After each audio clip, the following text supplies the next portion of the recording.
Lived it, loved it, farewell Xabi Alonso. जिस तरह से चीज़ें चल रही हैं मैड्रिड में, हमें दिख सकते हैं कि मैड्रिड में इतनी प्रॉब्लम्स आ रही है। कार्लो अंcelotti के बाद जितनी प्रॉब्लम्स आई वो बढ़ती ही जा रही है। जाबी अलोंसो ने मैड्रिड को छोड़ दिया है।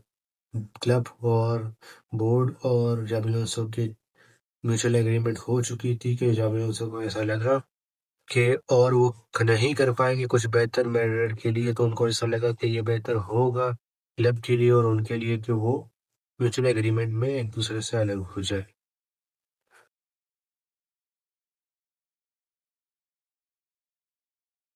रियल मैड्रिड सेट नहीं करना चाहती थी अभी जाबी अलोंसो को। बिल्कुल ऐसी रिपोर्ट्स थी कि रियल मैड्रिड बिल्कुल सेट नहीं करना रियल मैड्रिड सेट नहीं करना चाहती थी अभी जाबी अलोंसो को। बिल्कुल ऐसी रिपोर्ट्स थी कि रियल मैड्रिड बिल्कुल सेट नहीं करने थे जाबी अलोंसो की। लास्ट टेस्ट यही था एटलेटिको मैड्रिड के अगेंस्ट कि अगर वहाँ पे वो फेल होते हैं तो सैक करते हैं, ऐसा रिपोर्ट्स थी।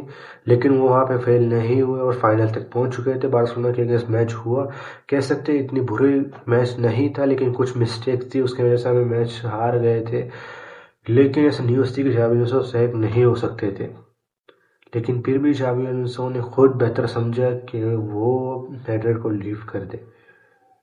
जावी अलोंसो ने रिक्वेस्ट की मैड्रिड से कि वो लीव करना चाहते और मैड्रिड ने एक्सेप्ट कर दिया है जावी अलोंसो को कि वो लीव करते हैं और उनकी जगह टेक ओवर कर रहे हैं अलवारो अरेबेलोआ, जो हमारे मैड्रिड के अंडर 21 के एकेडमी के कोच हैं। ऐसी रिपोर्ट्स थी कि जावी अलोंसो और प्लेयर्स के बीच में बहुत ज़्यादा टेंशन बढ़ चुकी थी। कुछ प्लेयर्स ऐसे थे जो जावी अलोंसो के सिस्टम को नहीं समझ रहे थे, जावी अलोंसो के काम को नहीं समझ रहे, जावी अलोंसो के टैक्टिक्स को नहीं समझ रहे थे। प्लेयर्स थे कुछ, जावी अलोंसो को ऐसा लगा कि प्लेयर्स के ईगो बहुत बड़े हैं, जिससे जावी अलोंसो को ऐसा लगा कि ड्रेसिंग रूम की जो अथॉरिटी है वो जावी अलोंसो के हाथ से निकल चुकी है। जावी अलोंसो के अंदर कुछ नहीं है, प्लेयर अपने आप खुद ही कुछ सब कुछ कर रहे हैं। जावी अलोंसो के वर्ड्स की जो पावर नहीं रही ड्रेसिंग रूम में, इस वजह से जावी अलोंसो को ऐसा लगा कि वो क्लब को छोड़ दे तो ये बेहतर होगा। एल क्लासिको के बाद लॉस मिली हमें, एल क्लासिको में लॉस मिली हमें फाइनल में। कह सकते हैं इतनी बुरी परफॉर्मेंस नहीं थी, लेकिन कुछ गलतियों की वजह से हमें लॉस मिल गई थी उस मैच में। उस मैच के बाद कुछ ऐसे मोमेंट्स हुए थे, जावी अलोंसो ने टीम को कहा था कि आओ गार्डन ऑफ ऑनर दे दो बार्सिलोना को, जैसे हर टीम देती है फाइनल में। जो विनर टीम होती है, रनर अप टीम उनको देती है। लेकिन कुछ प्लेयर्स थे, जैसे ऐसे इमेजेस हमने देखने को मिले भी थे कि एम्बापे है, जावी अलोंसो वहाँ से कह रहे हैं कि प्लेयर्स को आ जाओ यहाँ पे, लेकिन एम्बापे कहते हैं नहीं। एम्बापे कहते हैं चलो पिच से उतर जाओ। तो एम्बापे के पीछे सारे प्लेयर्स जो हैं, रोड्रिगो, जो भी प्लेयर्स हैं वो सारे एम्बापे के पीछे सब पिच से उतर जाते हैं। तो जावी अलोंसो को भी मजबूरन वहाँ से नीचे आना पड़ जाता है। तो जावी अलोंसो को वहाँ ऐसा लगा कि उनकी जो अथॉरिटी है ड्रेसिंग रूम में वो ख़त्म हो चुकी है। प्लेयर्स के ईगो बहुत बड़े हैं, जावी अलोंसो की स्टाफ और जावी अलोंसो खुद कंट्रोल नहीं कर पा रहे हैं मैड्रिड के इस प्लेयर्स को और ड्रेसिंग रूम को। जावी अलोंसो जो सिस्टम खिलाना चाहते थे, जो टैक्टिक्स के हिसाब से खिलाना चाहते थे, जैसे सेटअप थे जावी अलोंसो के, प्लेयर्स जो है बिल्कुल कंफर्टेबल नहीं थे। ऐसी रिपोर्ट्स थी जो प्लेयर्स हैं जावी अलोंसो के सिस्टम से बिल्कुल खुश नहीं है। जैसे जावी अलोंसो इन्वॉल्व होते हैं अपने ट्रेनिंग सेशन में, जैसे जावी अलोंसो चाहते हैं मैड्रिड के प्लेयर खेल ले, प्लेयर्स बिल्कुल कंफर्टेबल नहीं थे। प्लेयर्स बिल्कुल नहीं चाहते थे कि जावी अलोंसो के जिस हिसाब से जावी अलोंसो खिलाना चाहते थे, प्लेयर्स नहीं खेलना चाहते उस हिसाब से। ऐसी रिपोर्ट्स थी। कह सकते हैं बड़े बड़े नाम हैं ऐसे जो कुछ प्रॉब्लम्स थी जावी अलोंसो के अंदर, जैसे कि जूड बेलिंगम की अपने परफॉर्मेंस में ऐसी थोड़ी डाउटफुल रही कि जूड बेलिंगम की रोल के ऊपर इतने बड़े क्वेश्चन मार्क लगा था जावी अलोंसो के अंदर। जावी अलोंसो उसको डीप बहुत खिला रहे हैं, जो जूड बेलिंगम ऊपर खेलते थे। तो ऐसे बहुत सारी प्रॉब्लम्स थी। जैसे रोड्रिगो की गेम टाइम की बात करें, उस वक्त प्रॉब्लम आई थी जब उसको स्टार्टिंग में, लेकिन अब बेहतर होने लगी थी। विनीसियस जूनियर की कॉन्ट्रैक्ट सिचुएशन की बात करें, ऐसे रिपोर्ट्स थी कि जब तक जावी अलोंसो हैं विनीसियस कॉन्ट्रैक्ट में एक्सेप्ट नहीं कर रहे थे। और जो एल क्लासिको में कॉन्फ्लिक्ट हुई थी विनीसियस और जावी अलोंसो के बीच में, वो भी बहुत बड़े प्रॉब्लम आई थी जावी अलोंसो के लिए। जावी अलोंसो को वहाँ भी मैड्रिड बोर्ड की तरफ से सपोर्ट नहीं मिली थी। विनीसियस ने जिस तरह से सब्स्टिट्यूट होकर डायरेक्ट ड्रेसिंग रूम की तरफ गया था विनीसियस। मैड्रिड बोर्ड ने उस बात पे भी प्लेयर को पनिश नहीं किया था। उसके बाद जो प्लेयर्स है ड्रेसिंग रूम के, उनको ज़्यादा ऐसा लगा कि हम बेहतर हैं, हमारे पास पावर है ऐसे कोच से बढ़कर। तो जावी अलोंसो को यहाँ पे ऐसे कम लगा कि जावी अलोंसो को लगा कि बोर्ड मुझे सपोर्ट नहीं कर रही, जो बिल्कुल हमें दिखा कि मैड्रिड बोर्ड ने ऐसे सिचुएशन में अपने कोच को डिफेंड नहीं किया, स्टांस नहीं लिया अपने कोच के लिए जहां लेना चाहिए था। जावी अलोंसो को लगा कि उसकी सपोर्ट और उसकी रिस्पेक्ट ड्रेसिंग रूम में से ख़त्म हो चुकी है, नहीं बचा कुछ। जावी अलोंसो को जिस हिसाब से कंट्रोल चाहिए था ड्रेसिंग रूम का, जिस हिसाब से जावी अलोंसो चाहते थे टीम के लिए, लेकिन टीम उसी हिसाब से compete नहीं कर रही थी। नहीं सब जा, नहीं मान रहा था जावी अलोंसो की बात टीम। कुछ प्लेयर्स को प्रॉब्लम भी थी, सीनियर प्लेयर्स को जावी अलोंसो के साथ, जिसकी वजह से जावी अलोंसो से नहीं, जावी अलोंसो ने कहा कि वो छोड़ना चाहते हैं मैड्रिड को। जावी अलोंसो ने मैड्रिड की पोस्ट छोड़ दी है। जावी अलोंसो अब मैनेजर नहीं है मैड्रिड के। जावी अलोंसो ने लीव कर दिया है मैड्रिड को। क्या मैड्रिड भी मैनचेस्टर यूनाइटेड 2.0 बन रही है? जिस तरह से चीज़ें चल रही हैं मैड्रिड में, हमें देख सकते हैं कि मैड्रिड में इतनी प्रॉब्लम्स आ रही है। कार्लो अंcelotti के बाद जितनी प्रॉब्लम्स आई, वो बढ़ती ही जा रही है। जावी अलोंसो ने मैड्रिड को छोड़ दिया है।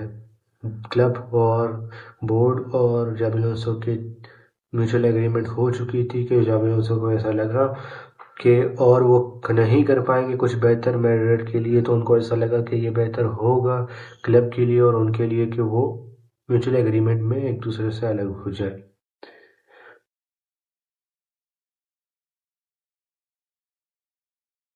रियल मैड्रिड सैक नहीं करना चाहती थी अभी जावी अलोंसो को। बिल्कुल ऐसी रिपोर्ट्स थी कि रियल मैड्रिड बिल्कुल सैक नहीं करने थे। जावी अलोंसो की लास्ट टेस्ट यही था एटलेटिको मैड्रिड के अगेंस्ट, कि अगर वहाँ पे वो फेल होते हैं तो जावी अलोंसो ने बिल्कुल ही कॉन्फिडेंस लूज कर दिया था अपने। जैसे पावर की बात करें, उनकी ड्रेसिंग रूम में उनकी अथॉरिटी की बात करें, जावी अलोंसो को लगा कि जो प्लेयर्स हैं उनके बीच में जावी अलोंसो की अथॉरिटी खत्म हो चुकी है। प्लेयर्स अपने आप को अपने फैसले खुद कर रहे थे।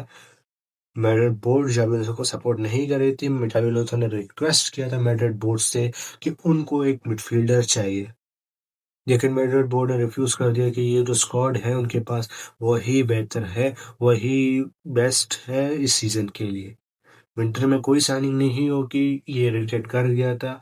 जो साइनिंग होगी समर ट्रांसफर विंडो में होगी, ये मैड्रिड बोर्ड के वर्ड्स थे। लेकिन जावी अलोंसो को चाहिए थे कि विंटर के ट्रांसफर विंडो में एक मिडफील्डर लाना बहुत इंपॉर्टेंट होगा इस सीजन के लिए। मैन सिटी के गेम से पहले मैन सिटी के गेम से पहले मैड्रिड बोर्ड ने एक मीटिंग रखी हुई थी कि जावी अलोंसो के फ्यूचर क्या होगा, क्योंकि उससे पहले हमारी परफॉर्मेंस बिल्कुल ख़राब आ रही थी हम, लेकिन एटलेटिको मैड्रिड से 5-2 हार चुके थे। वहाँ बहुत बड़ा क्वेश्चन मार्क था कि जावी अलोंसो जो है बड़े मैचेस में परफॉर्म नहीं कर पा रहे। बार्सिलोना के अगेंस्ट हम लोग जीत चुके थे, लेकिन उससे पहले की बात करें, हम लोग क्लब वर्ल्ड कप की बात करें, हम पीएसजी से 4-0 हार चुके थे। जब बड़े मैचेस हैं वहाँ पर एक क्वेश्चन मार्क थे कि जावी अलोंसो शायद टीम को उस हिसाब से खिला नहीं पा रहे थे जैसे छोटी लीग के मिड टेबल टीम के सामने खेल रहे थे हम।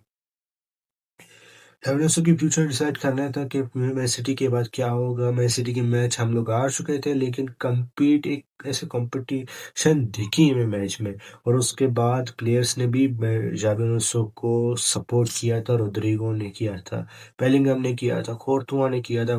पब्लिकली इंटरव्यू में वर्ड्स थे प्लेयर की कि जावी अलोंसो को फुली सपोर्ट करते हैं प्लेयर्स ऐसे। लेकिन उस वक्त मैड्रिड बोर्ड ने कोई फैसला नहीं लिया था। जावी अलोंसो ने मैड्रिड के लिए, जावी अलोंसो की टीम ने 34 गेम्स खेले अंडर जावी अलोंसो। 34 गेम्स में 24 विंस लिए जावी अलोंसो ने, 6 लॉसेस थे जावी अलोंसो के। 34 गेम्स में 24 विंस और सिर्फ 6 लॉसेस थे जावी अलोंसो के। 6 लॉसेस में कुछ ऐसे लॉसेस हैं जो बहुत ही ज़्यादा क्लब की इमेज की बात करें, वहाँ प्रॉब्लम आ रही थी क्लब को। लेकिन क्लब ने 38 गोल्स कंसीड किए और 72 गोल स्कोर किए जावी अलोंसो के अंडर। कुछ ऐसी रिपोर्ट्स थी कि जावी अलोंसो के जो ट्रेनिंग सेशन थे उनमें जावी अलोंसो खुद भी जैसे आते थे ट्रेनिंग के लिए, प्लेयर के बीच में इतनी एज़ अ प्लेयर की तरह ट्रेनिंग कर रहे थे, प्लेयरों के साथ उनको और ज़्यादा बेहतर ट्रेन करने के लिए। प्लेयर बिल्कुल कंफर्टेबल नहीं थे इस चीज़ से। प्लेयर जैसे खुद कार्लो अंcelotti के अंदर फैमिली एफसी की जैसे कार्लो अंcelotti जैसे ड्रेसिंग रूम को रखते थे, वो उसी हिसाब से खुश थे। लेकिन जावी अलonso जो है, वो जो प्रोजेक्ट लेके आना चाहते थे, वो ऐसा बिल्कुल टैक्टिकल टीम की तरह लेना चाहते हैं। टीम बिल्कुल ही कलेक्टिव प्रेस में बेहतर हो। जब जावी अलonso ट्रेनिंग सेशन में प्रेस की जावी अलonso की ट्रेनिंग सेशन होती थी, कुछ प्लेयर्स ऐसे थे जो ऐसे ही घूम रहे होते थे ट्रेनिंग की बजाय ट्रेनिंग सेशन में, और कुछ प्लेयर्स थे जो जावी अलonso की स्टाफ चाहती थी कि वो प्रेसिंग ड्रिल्स करे, प्रेसिंग सेशन करे या जिम करे। वहाँ पे लेजीनेस दिखा रहे थे प्लेयर्स। ऐसे प्लेयर्स के कोई नाम तो नहीं आए, लेकिन कुछ प्लेयर्स के ऐसी न्यूज़ आई थी रिपोर्ट के, ऐसे प्लेयर्स थे जो जावी अलonso के अंडर कंफर्टेबल नहीं थे और खुश नहीं थे जावी अलonso की लीडरशिप से, मेजर रोल से। अब मैड्रिड ने साइन कर दिया है अलवारो अरबलोहा को, जो हमारे अंडर 21 के जो कोच हैं। उनकी अगर रीसेंट परफॉर्मेंस की बात करें, लास्ट 5 गेम्स की बात करें, उनमें सिर्फ 5 में से 2 विन है और 2 लॉसेस, 1 ड्रॉ लिया है। लास्ट मैच की बात करें, लास्ट मैच हुआ था, उसमें बहुत ही खराब लॉस लिया था 4-1 की गोल से। हमने उस गेम में हारा था। अगर अलवारो अरबलोवा की हम बात करें कि किस हिसाब से वो खिलाएगा, उस पर हम एक अलग वीडियो बनाएंगे। उसकी टैक्टिकल सिस्टम की बाद में टीम कैसे सेटअप करेगी। लेकिन ऐसे ही पर्सनली कहूँ तो मुझे ऐसा लगता है कि वो जैसे कार्लो अंcelotti खिलाता था, जैसे ड्रेसिंग रूम रखता था, वो इस हिसाब से अलवारो अरबलोवा रखने वाले हैं रेस्ट ऑफ द सीजन। लेकिन वो ऐसे जावी अलonso की जैसे बिल्कुल टैक्टिकल ऐसे टीम नहीं रखेंगे। लेकिन एक क्वेश्चन आते हैं बहुत बड़ा कि जावी अलonso से बिल्कुल कंट्रोल नहीं हुआ ये बड़े ईगो ड्रेसिंग रूम के, क्या अलवारो अरबलोवा के अंडर कंट्रोल होंगे? ये एक बहुत बड़ा क्वेश्चन आएगा। और क्या अलवारो अरबलोवा परमानेंट है बहुत सारे सालों के लिए? वो तो हमें परफॉर्मेंस देखकर ही पता चलेगा कि कुछ परफॉर्मेंस जाएंगी, उसके बाद अगर टीम की वर्स्ट परफॉर्मेंस आएगी तो एक बहुत बड़ा क्वेश्चन मार्क आएगा मैड्रिड पे। मैंने अपनी वीडियो में कहा था कि जावी अलonso को इस वक्त लीव नहीं करना चाहिए, लेकिन जावी अलonso ने खुद लीव करने के लिए कहा और मैड्रिड ने उस बात को एक्सेप्ट किया, क्योंकि कोच खुद सेटिस्फाइड नहीं थे प्लेयर्स के साथ। जिस तरह से प्लेयर्स के बिहेवियर थे, जिस तरह से प्लेयर कोच को जिस तरह से प्लेयर कोच की रिस्पेक्ट की बात करें, उसके अथॉरिटी की बात करें, और उसके अंदर प्रॉब्लम्स लेकर आए रहे थे, जावी अलonso बिल्कुल इस बात से खुश नहीं थे। हम बिल्कुल कह सकते हैं कि जावी अलonso की बिल्कुल गलती नहीं। जावी अलonso की जिस तरह से परफॉर्मेंस आई थी, जावी अलonso जिस तरह से खेलना चाहते थे, हम खुद मैड्रिड फैन भी यही चाहते थे कि मैड्रिड की बिल्कुल टैक्टिकल, बिल्कुल एक टीम की तरह खेले, जैसे बाकी टीम्स खेलते हैं। कब तक हम ऐसे ही लास्ट विनर मारकर जीतते रहेंगे और हर साल वेट करेंगे कि इस साल लास्ट विनर मार के सेमीफाइनल पार कर देंगे, उस साल लास्ट विनर मार के सेमीफाइनल पार तय कर देंगे? हम चाहते हैं कि हर कंपटीशन में मैड्रिड compete करे, यही चाहते थे हम। मैं खुद चाहता था कि जावी अलonso सक्सेसफुल हो मैड्रिड में, लेकिन खत्म हो चुका है।